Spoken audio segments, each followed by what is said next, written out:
Chapter 1. Chains of the Nile, 5,000 words. The sun scorched the sands of Kemet as the Nile shimmered in the morning light. You, a girl named Lione, born to a poor family in the outskirts of Thebes, never imagined your fate would twist into something so cruel.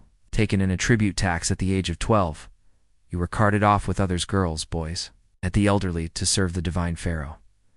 Palace life was not the dream sold to the peasants. It was torment disguised in gold. From sunrise to moonfall, your hands scrubbed limestone floors, laundered linen, and prepared ointments from lotus and crushed beetles for the royal concubines. Mistakes earned lashes. Silence earned survival. You learned fast. Among the other girls, you heard whispers. Some tried escaping. None succeeded. They were made examples of, beaten in public, or worse, gifted to the temple guards as spoils.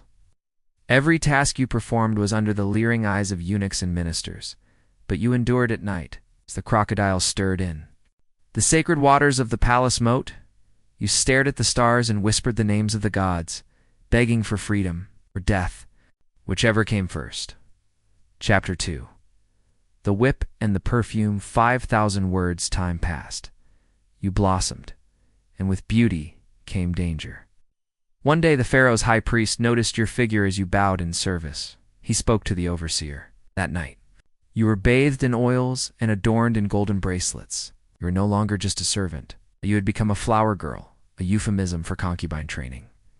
You were trained in silence, grace, and obedience.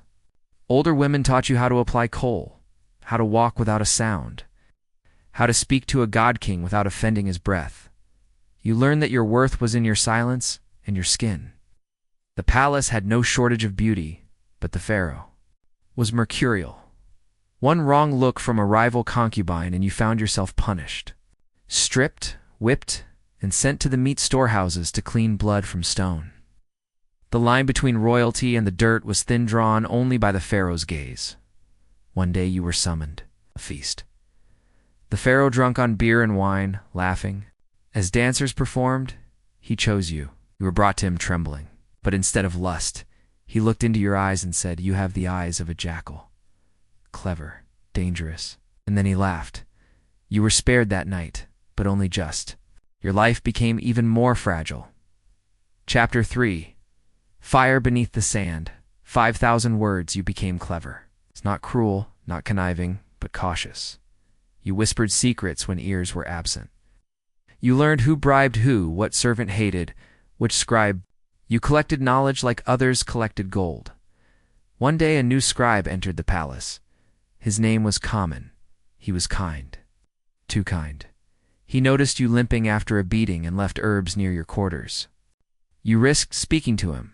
You listened together. Over many moons, you hatched a plan. There was a tunnel, an old one, used during the reign of Pharaoh. Jet, it led beneath the river and into the Valley of the Dead. No one used it anymore, not since the tomb robbers had been caught and sealed inside. But Common had maps. One stormy night, when lightning danced over Karnak, you fled. Through the servants' path, through the burial halls, into the dark beneath the palace, you reached the end. The tomb wall was crumbling. Freedom was inches away, but so were the guards. Chapter 4. The jackal's daughter, 5,000 words. They dragged you back. Common was executed. Publicly, his head displayed on a pike near the temple gates. You expected death. Instead, the pharaoh summoned you, alone. He asked you why you ran.